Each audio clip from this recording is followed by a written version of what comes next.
Morning students, आज मैं आपको साइंस का 7 चैप्टर प्रदूषण एक्सप्लेन कर रही हूँ। हमारा पर्यावरण हमारे चारों ओर स्थित सभी चीज़ों से मिलकर बना है। वायु, जल, भूमि, पौधे, जंतु और हमारे चारों ओर स्थित मनुष्य हमारे पर्यावरण का एक भाग है। आपका स्वास्थ्य, विकास आदि उस पर्यावरण पर निर्भर करता है। जैसे जहाँ का पर्यावरण होगा वैसे ही वहाँ के मनुष्य होंगे। जैसे आपने देखा होगा कहीं कहीं का पर्यावरण खराब होता है तो वहाँ के मनुष्यों में बीमारियां पाई जाती हैं, लेकिन कहीं कहीं का पर्यावरण अच्छा होता है तो वहाँ के जो मनुष्य होंगे वो स्वस्थ होंगे।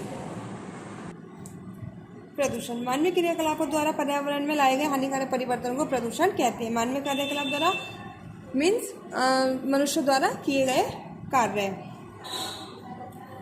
प्रदूषण मुख्यतः 4 प्रकार के होते हैं: वायु प्रदूषण, जल प्रदूषण, भूमि प्रदूषण तथा ध्वनि प्रदूषण। वायु प्रदूषण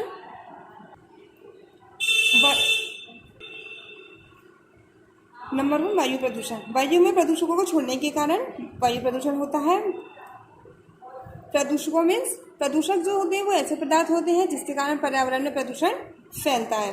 मानवीय क्रियाकलापों जैसे कारखाने, वाहन आदि वायु प्रदूषण के बड़े स्रोत हैं। कारखाने, वाहन, इनसे निकलने वाला जो धुआं होता है वो वायु में जाकर मिल जाता है और जब हम सांस लेते हैं तो वो हमारी सांस के साथ अंदर चला जाता है, जिसके कारण हमें बहुत से रोग हो जाते हैं, जैसे नाक, आँखों और गले में जलन व दमा और फेफड़ों के कैंसर आदि ये रोग हो जाते हैं। जल प्रदूषण जलराशियों जैसे नदियों, झीलें, तालाबें, सागर आदि के जल का दूषित होना जल प्रदूषित कहलाता है। कारखाने से निकलने वाले विषैले अपशिष्टों के कारण भी जल प्रदूषण होता है। जलाशयों में कूड़ा फेंकने, जानवरों को नहलाने तथा मानवीय अपशिष्ट से भी जल प्रदूषण होता है। और दूषित जल के उपयोग करने से पीलिया, हैजा, दस्त आदि रोग हो जाते हैं।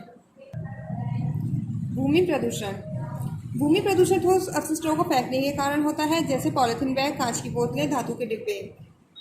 इसके कारण भूमि प्रदूषण होता है। किसानों द्वारा कीटनाशक पदार्थ का ज्यादा उपयोग करने से भूमि प्रदूषण होता है, जिससे भूमि की मिट्टी अनुपजाऊ हो जाती है। यह मिट्टी पौधों की वृद्धि को प्रभावित करती है। ध्वनि प्रदूषण तेज और परेशान करने वाली आवाजें शोर कहलाती हैं, जिससे ध्वनि प्रदूषण होता है। इसके कारण चिड़चिड़ापन, तनाव और सिरदर्द हो जाता है। ज्यादा समय तक सुनने से बहरापन भी हो सकता है। ध्वनि प्रदूषण मुख्यतः औद्योगिक मशीनों, वाहनों, हवाई जहाजों, लाउड स्पीकर, तेज संगीत के कारण होता है। ग्रीन हाउस प्रभाव कार्बन डाइऑक्साइड गैस की अधिकता के कारण पृथ्वी की सतह का लगातार तापमान बढ़ना ही ग्रीन हाउस प्रभाव कहलाता है। पृथ्वी गैसों के आवरण से पूरी तरह आच्छादित रहती है, ढकी रहती है, जिसे वायुमंडल कहते हैं। इनमें से कुछ गैसें कार्बन डाइऑक्साइड, मीथेन और जलवाष्प के अंदर सूर्य की ऊष्मा को बांध कर रखने का गुण होता है। ये गैसें सूर्य की ऊष्मा को अंतरिक्ष में जाने से बचाती हैं। यह ऊष्मा पृथ्वी को गर्म रखती है। यह प्रभाव ग्रीन हाउस प्रभाव कहलाता है। ये गैसें ग्रीन हाउस गैसें कहलाती हैं। जैसे आपने देखा होगा कहीं कहीं बहुत ज़्यादा ठंड पड़ती है तो वहाँ पर क्या करते हैं, कांच का एक हाउस बनाते हैं और जिसके अंदर पौधे रखे जाते हैं, क्योंकि ज़्यादा ठंड होने के कारण वहाँ पौधे उग नहीं पाते हैं, तो कांच का जो हाउस बना होता है उसके अंदर पौधे रखे जाते हैं। जब सूर्य की जो ऊष्मा होती है वो उसके अंदर जाती है तो उसके अंदर जाने के बाद बाहर नहीं निकल पाती है, जिससे वहाँ के पौधे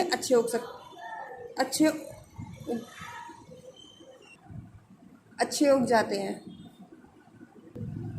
भूमंडलीय ताप वृद्धि तब पृथ्वी के तापमान में वृद्धि और इसके कारण मौसम में होने वाला परिवर्तन भूमंडलीय तापक्रम वृद्धि कहलाता है।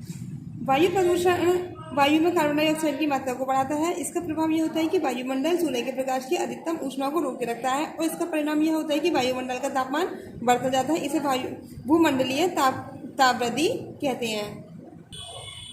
ओजोन परत में छिद्र कुछ प्रदूषक गैसें ऊपरी वायुमंडल में ओजोन परत को प्रभावित करती हैं। ओजोन परत है वो पराबैंगनी किरणों से हमारी रक्षा करती हैं और जो सूर्य से आने वाली नुकसानदायक किरणें होती हैं उनसे हमें बचाती है। लेकिन कुछ मानवीय क्रियाकलापों ने इस परत में छिद्र कर दिया है और जिससे हम लोग एक बड़े खतरे में हैं। क्लोरोफ्लोरोकार्बन वह गैस है जिसके लिए मुख्यतः जिम्मेदार है। इस गैस का अधिकतम उपयोग एसी, रेफ्रिजरेटर तथा अन्य औद्योगिक इकाइयों में होता है।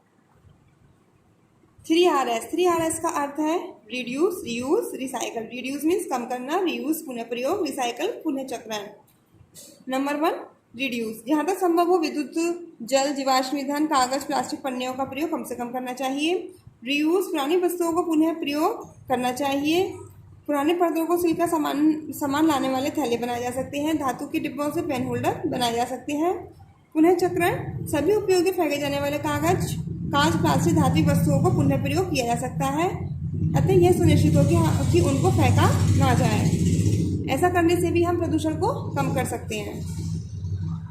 आप इस चैप्टर को दोबारा से रीड करेंगे, आपको चैप्टर अच्छे से समझ में आएगा। Thank you.